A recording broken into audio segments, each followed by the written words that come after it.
दोस्तों, गालिब का एक शेर है कि जिसे मैं की हवा लगी उसे ना फिर दवा लगी ना दुआ लगी। मतलब साफ है कि आप कितने भी गुणी क्यों ना हो, लेकिन अहंकार आपके सभी गुणों पर अवगुण बनकर भारी पड़ता है। शायद यही अहंकार ही था जिसने परम ज्ञानी 10 सिरों वाले रावण का भी नाश कर दिया। एक छोटी सी कहानी। एक बार एक गरीब सा भिखारी सा दिखने वाला एक आदमी एक रेस्टोरेंट में भीड़ का फायदा उठाकर बिना पैसे दिए खाना खाकर निकल जाता है। ये उसके रोज का नियम बन चुका था। वो इंतज़ार करता कि कब रेस्टोरेंट में भीड़ हो और वो उस भीड़ का फायदा उठाकर बिना पैसे दिए खाना खाकर निकल जाए। एक दिन एक ग्राहक की नज़र उस आदमी पर पड़ी और वो रेस्टोरेंट के मालिक के पास गया और बोला कि वो आदमी आपके रेस्टोरेंट में रोज भीड़ का फायदा उठाकर खाना खाकर बिना पैसे दिए यूं ही चला जाता है और आज भी वो खाना खाकर यूं ही चला जाएगा। मैं आपको आगाह करना चाहता हूँ। रेस्टोरेंट का मालिक मुस्कुराया और बोला कि धन्यवाद सर, लेकिन मैं ये बात जानता हूँ कि आदमी रोज़ मेरे रेस्टोरेंट में आता है और भीड़ का फ़ायदा उठाकर बिना पैसे दिए खाना खाकर चला जाता है। दरअसल ये व्यक्ति मेरे रेस्टोरेंट के बाहर ही बैठता है और भीख मांगता है।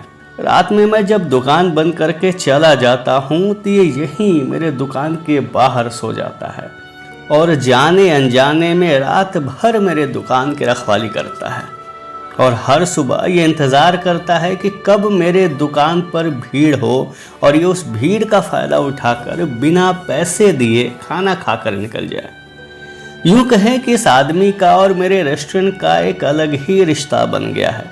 सब कुछ जानते हुए भी मैंने कभी उस आदमी को न रोका, न टोका और ना ही कभी अपमानित किया, क्योंकि मुझे हमेशा से ऐसा लगता है कि मेरा व्यापार और मेरी दुकान चलने के पीछे शायद इस आदमी का भी उतना ही योगदान है जितना कि मेरा।